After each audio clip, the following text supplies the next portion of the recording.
Namo tassa bhagavato arahato samma sambuddhassa.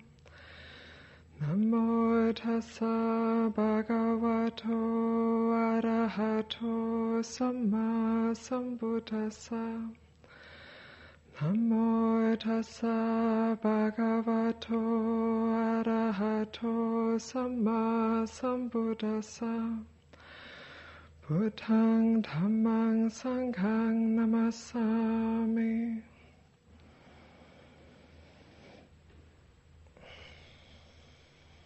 Well, it's a little strange, I must say, to like many of the monks and nuns, I spent a month in solitary retreat. So that ended a week ago, and through that month I basically didn't see anyone hardly at all apart from at the meal, and didn't speak to anybody apart from once, some little glitch I had to deal with. So I was just sitting there thinking, that's a funny life. You spend a month alone, just with yourself, and then a week after that you're sitting in front of lots of people with a microphone on a high seat. So I just try and kind of get used to this different mode of being sitting up here. I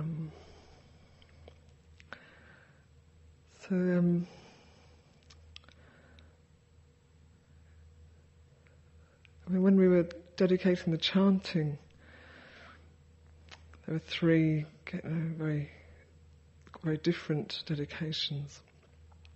And to a 3-year-old girl with leukemia, and a woman who's about to celebrate her 100th birthday, and a husband, who may be dying of cancer, and his wife who's dealing with that, living with that also.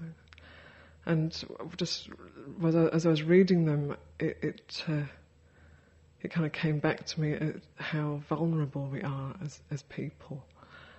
And this is one of the first things that struck me actually coming out of the solitary retreat time.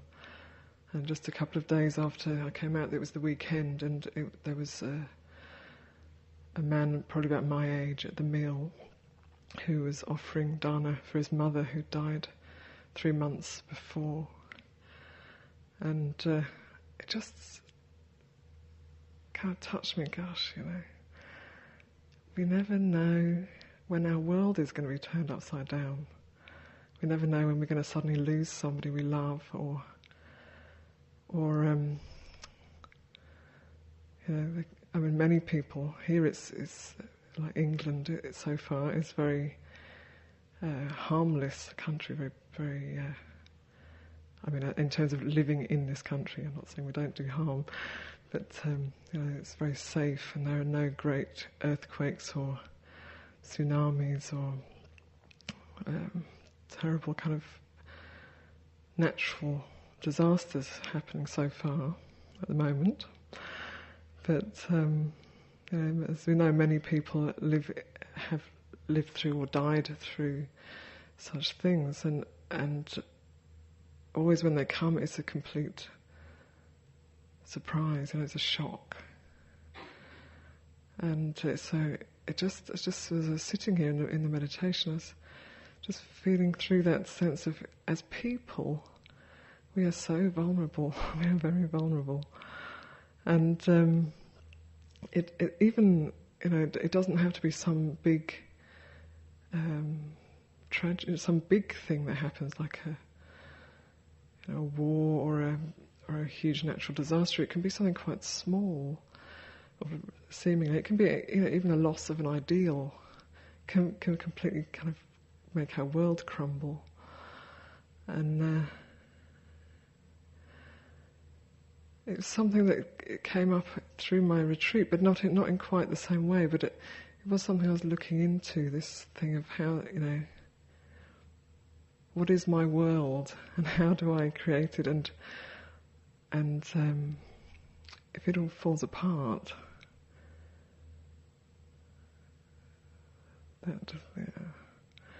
then what? And I was doing walking meditation one evening. When it was snowing, so I was walking inside the kuti. It's just about 5 steps from one wall to the door. 5 steps, then stop, then turn 5 steps back. So I was doing that for some time in the evening, and suddenly, as I got to the door, they're like glass doors in the kuti. So I could sort of see it, and I had a little candle burning, so I could see a little bit of my reflection as I walked towards it, just a little bit.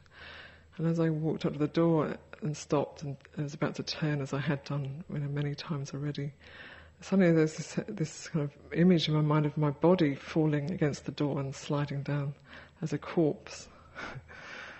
and then I turned and walked back, and turned back and went back to walking towards the door, and again, for a few times, this image came of my body falling against the door and lying on the floor, and it's actually very peaceful. It wasn't frightening at all, but it just made me think, gosh, that could happen at any moment. That's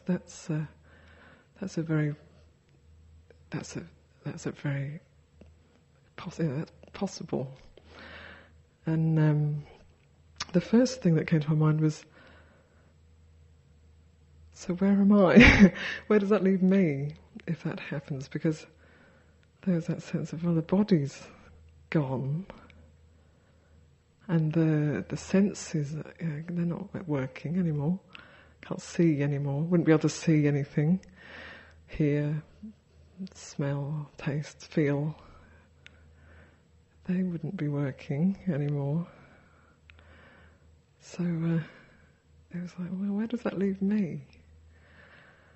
And I didn't actually come up with no answer came. It was an empty space. There wasn't an answer actually.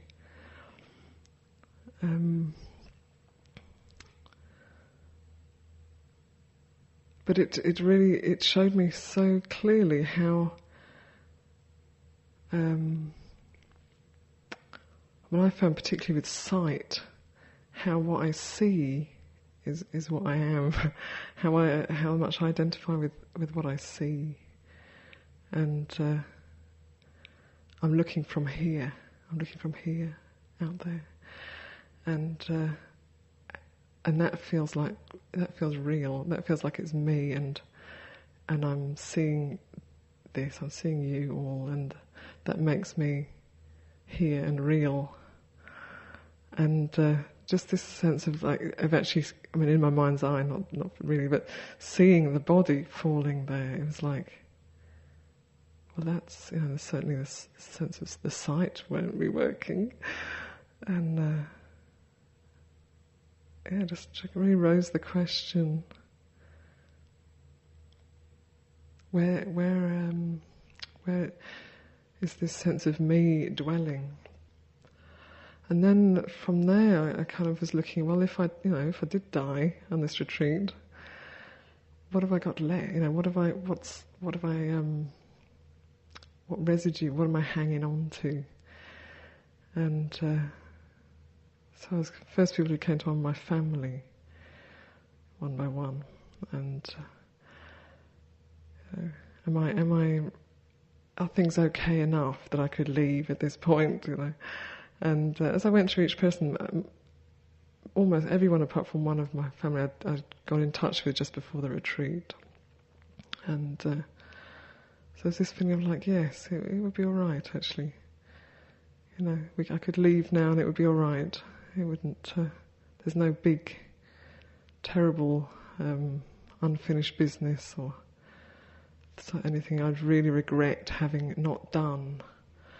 And that was a good feeling actually, just to feel like okay. And it's not that it's always been like that. Certainly, it's taken a lot of work and clearing out and a lot of effort and making contact and.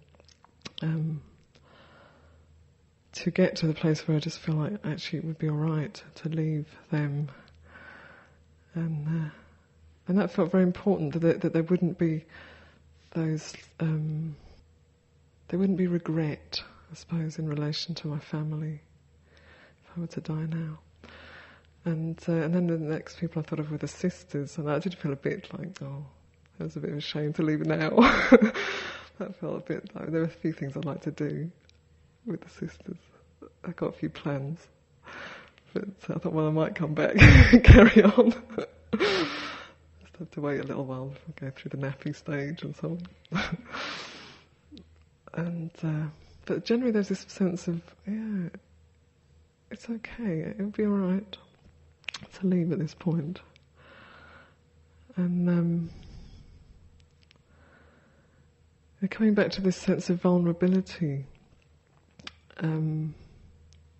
through in the meditation I was, just thinking about how much we take refuge in our friends and our loved ones and our community and our position and work and all of these things, and they're the kind of obvious thing to take refuge in. That they're the most immediate things we think. This is what I need. I need this contact with this person. I need this community, or I need this job or this position, whatever it might be, and all of those things are so vulnerable. They're not. We cannot really take refuge in any of them. We never. They could lose them at any moment, and so. But then to just to try and not be involved in any of those things isn't the answer either. That's running away, trying to avoid the pain of loss through not, through hiding it, you could say. But there's a kind of, at least how I saw it, there's a like a subtle place where there can be that connection and love and a sense of being part of, which certainly I experience. And in the moment, it can be really carefully investigated. What does it feel like? And bringing up a particular person. I'm attached to this person. I like this person. I like to have contact with this person. They're important to me. They're part of my life. And so, what does it really feel like when I go right into that place? And kind of beginning to unravel the knots or the ties, you could say. And it doesn't mean you can't have a friendship, or you can't have love your mother or your child or whatever. But it's really looking deeply into it and seeing well, where are the hooks in this, and because there's always, there are the hooks, and then there's the part that's loving, is the word that comes to mind. That's connected. That is freer. And I was thinking about this sense of wrong refuge, taking refuge in things and people and situations, and then I was thinking, well, we take refuge in the triple gem, in the Buddha, Dhamma, Sangha. And when I first was coming here and kind of getting used to this idea of taking refuge in the triple gem, didn't immediately kind of resonate with it, but once I did, then it was very strong. I had a very strong sense, yes, wonderful, I can take refuge in the triple gem, yeah. And it was something outside of myself. It was the Sangha here, the people who were here, of which I wasn't actually part at that time. I wasn't ordained, and the Buddha was somebody who'd got it, somebody who'd understood the truth and was passing it on. And the Dhamma much of it was a mystery to me, actually, but the Dhamma was something I trusted would unfold over time. And now it's so much more, it isn't outside, it is this being present with, looking carefully at and being aware of what is happening. So within the community or within relationships, within work situations, whatever it is, the awareness, like the awareness of the Buddha, bringing the awareness of the Buddha into that, seeing it as it is, seeing it clearly, and of the Dhamma whatever we are experiencing will change, and knowing that really deeply, not just as an idea, and not as certainly not as a dismissal. It's certainly not as a dismissal, but to be fully with what's happening, knowing this is changing right now. This is changing right now. And the refuge in the Sangha as being, that within oneself that is aware, that can see this, that is willing to look and able to see the truth of the way things are. So I had a month on solitary retreat, and it's been a really lovely time. It isn't always, I must admit. I have some pretty difficult times sometimes on retreat, but this has been a particularly beautiful retreat. And I've actually moved for some time into the kuti, which is usually Ajahn Anandabodhi's kuti when she's here. It's out in the field, and it's a beautiful place, very beautiful. And just perfect size, very nice, beautifully built, and quite, even though it's in the field where there's a lot of people walk around and so on, it's very secluded. It's kind of a little realm on its own somehow. So I've been in there, and having my breakfast brought to me every morning. Didn't have to even come to the sala. And then I'd just come in at the meal to collect my meal. And it was also very nice to come in the back of the sala, stand at the back of the sala and look in, because normally I'm sitting up here, and you're kind of in it, so you don't get the same perspective. But standing at the back, looking in to this room is very nice, and quite inspiring actually, seeing everybody. And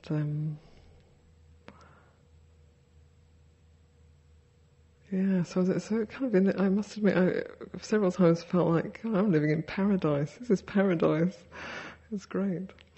And with that, again, there's this sense of, this right now, these conditions are here. I've got these really, really good conditions at the moment, and knowing that that will change. That will change. And it came to mind. I kept actually remembering. It must have been about 6 years ago when I was in Chithurst, and it was there was not enough room for everybody. There's quite a lot of sisters. There wasn't actually room for everybody. So I ended up living in a teepee. And I actually quite like living in teepees. And here, when there was a teepee in the corner of the field, I often really liked to live in it. And so that it was kind of made sense that they gave me the teepee. But in Chithurst, it's in a valley. And the teepee was built by a river, surrounded by trees in a valley. And they're actually designed to be out on the plains where there's a lot of wind. So there was actually no wind at all where I was. And so I was living in this, for the Vassa, determined for the Vassa to live in this place. And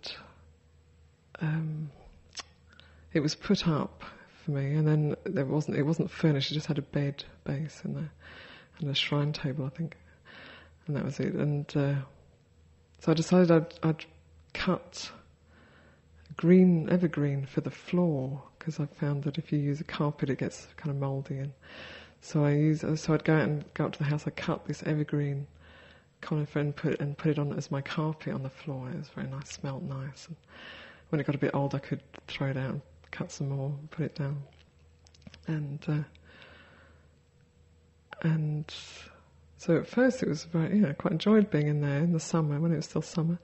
Then gradually the weather got a little bit colder, and in a teepee you light a fire in the middle of the floor, just an open fire. So it's getting a bit colder, so I so I better start lighting a fire. So I lit a fire in the middle of the floor, as you do in a teepee. And because there was no wind, it just completely filled the teepee with smoke. So I'd have to go outside, wait for the fire to finish, get all the smoke out, but then go back in, by which time it was freezing cold. Well, not freezing cold, but it was cold, it was as cold as when I'd started. So I tried that a few times, and every time I ended up having to go outside, wait for all the smoke to go, and go back in again. So I gave up on that and decided just to have a hot water bottle instead. So so that was all right for a while. And I used the reflection, wisely reflecting. I used the lodgings only to ward off cold, to ward off heat, to ward off the touch of flies, mosquitoes, wind burning and creeping things, only to remove the danger from weather and for living in seclusion. So every day I would go through that in my mind. Okay, well, yeah, it's all right. You know, it's kind of fulfilling that well enough. And then kind of autumn started coming on, and rain started coming, a lot of rain. And so I'd actually dug earlier a little trench around the outside of the teepee because it was on a bit of a slope going down to the river. So when the rain came, it would obviously come down towards the teepee. And so I'd made a little kind of drain around so it wouldn't come in. But actually, it did come in. So I went outside and I found this little river was running through my teepee. So then I went outside, I tried to dig deeper, but it seemed like however much I dug, it would always come in. So for a while I would sit on my bed base, and the shrine just over there, and there'd be this little stream running down in front of me. I'd have a hot water bottle on my lap. And it's going through the wisely reflecting gaze. And it certainly was good for seclusion. It certainly fulfilled the seclusion bit, but eventually I realised it was not anymore removing the touch of cold or the danger from weather, so I ended up moving into a day room that was used by a few people and spent the rest of the Vasa in there. So I was thinking, gosh, it was kind of quite hard going, staying. It took a bit of. It wasn't that easy to stay in that teepee, that vessel, and but it was all right, because that reflection, that reflection, daily reflection, really made it. It gave me some clarity. What is all right and what is not all right? Where do I draw the line here? It was very helpful. And now, it was coming to mind because now I was living in this kind of wonderful, kuti with a wood-burning stove that's very cosy, and it's a very, very beautiful place.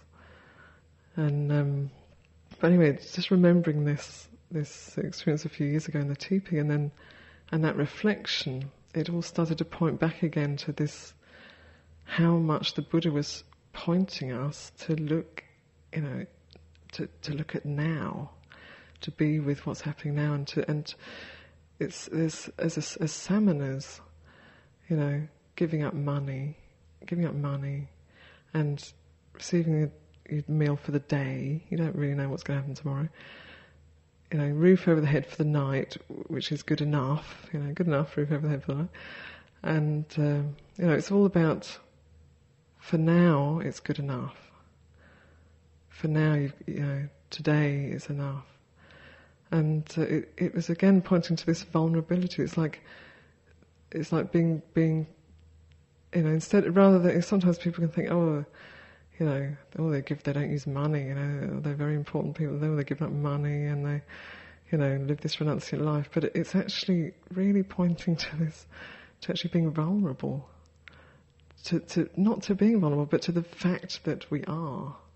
It's not trying to make us extra vulnerable, but it's pointing to the very fact that as human beings we are vulnerable and we don't know what's going to happen tomorrow. And none of us, And it just somehow these little things kept pointing me back to this. This is what the Buddha was showing us. We don't know what's going to happen next, This is it. This is the moment to be alive and aware and conscious and open to. This is it, you know. And I've spoken quite a bit about death, which might sound a bit morbid. I don't know. And my mind I do quite easily dwell on death and on the body, the kind of true nature of the body. My mind sort of somehow is quite comfortable going there. And also the what was coming also quite naturally, because something I practiced quite a lot when I first came here, was just being aware of the true nature of the body. And Venerable Jayanto mentioned it last week, which I was very happy to hear actually, because I very rarely hear anybody talking about, in the West anyway, about the contemplation of the body, the 32 parts of the body and the body as it is. And so this was coming up, it's called asubha, like the non-beautiful aspects of the body. And this was something that was just coming, not as it wasn't actually to combat, lust and struggle with this and that. It has been. I did use it for that a lot, but it was on this retreat. It was just about pointing to this is how it is, And I looked at, just kind of reread the suttas, and the Buddha describes. He says it's like a bag of grain. It's like opening up a bag of grain and seeing different grains and seeing there's hill rice, there's red rice, there's maybe a bit basmati and some chickpeas and whatever. You see these different beans and grains, and it's just that. And I just loved this image, because it's like there's nothing repulsive about a bag of grain, There's nothing shocking or horrendous or attractive, particularly as you're starving, about a bag of grain. It's just what it is. It's just that, And I find that a very I don't know what the word is. It's a very useful practice, I suppose. Asubha. When there's a lot of lust and struggling with that, it's helpful to get a perspective. But also when it's just you're just sitting and there's nothing special going on, it also helps to get a perspective on what this is, this thing here. And so for quite some time during this retreat, my mind was in that, was looking at death and the body and the possibility of loss, this kind of thing. And then it kind of just turned around. It was like the same, looking at the same point, but from another place. Just suddenly like, oh, life. Oh, look at life. Look how beautiful it is to be alive. And in the moment, because it's in the moment, in the present moment, there's this, you can really enjoy what's happening. You can enjoy whatever's happening actually. It can be when you're fully present in the moment, then there's this sense of, it's kind of wondrous and miraculous almost, this whole thing that's going on, this manifestation. So it was it might, I don't know, it might sound like I'm being completely contrary by saying those two things, but it was like just seeing the same truth from a different place, and they're both equally true, as far as I can see. And if you're really present, then life is wonderful and extraordinary, and certainly worth being present for. And also, it's the whole manifestation that we're in here is changing. It's not really it. And also it was quite clear how sometimes being on retreat and being able to really slow down and not have a lot of things coming at you, which can happen here and probably in most people's lives. Again, it might sound a bit contradictory, but being on retreat, then I start to see more clearly how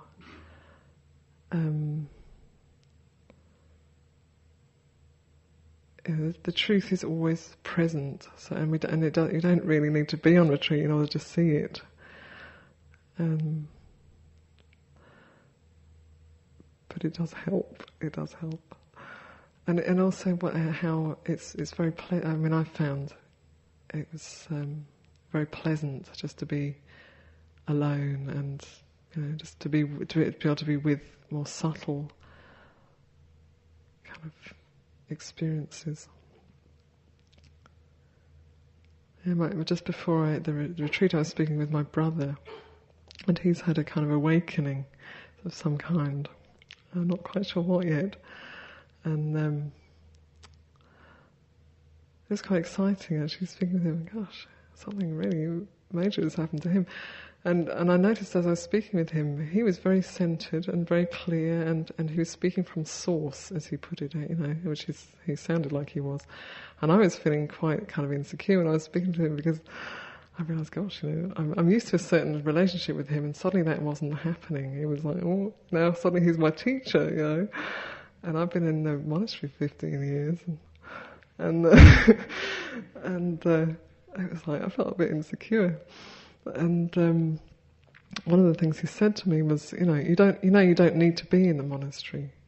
You don't actually have to be in a monastery. And I kind of said, yeah, I kind of know that, And I said, but I would be so unhappy if I left. And then he said, but that would be really good to investigate, I was going to go, oh God. So we had this conversation. I was writing notes as he was talking. I was like, God, this is very profound what he's telling me. And so I kind of took that into my retreat as well. Maybe I don't need to be in the monastery. And so I really was looking quite deeply into that. What am I here for? Do I need to be here at all, actually?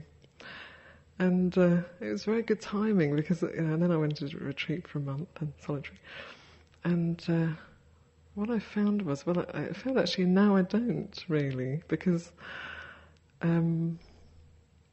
whatever you're doing, you can bring awareness to. So it doesn't matter actually that much. It's not, I hope it's all right for me to say this. And but what I found was I really like it.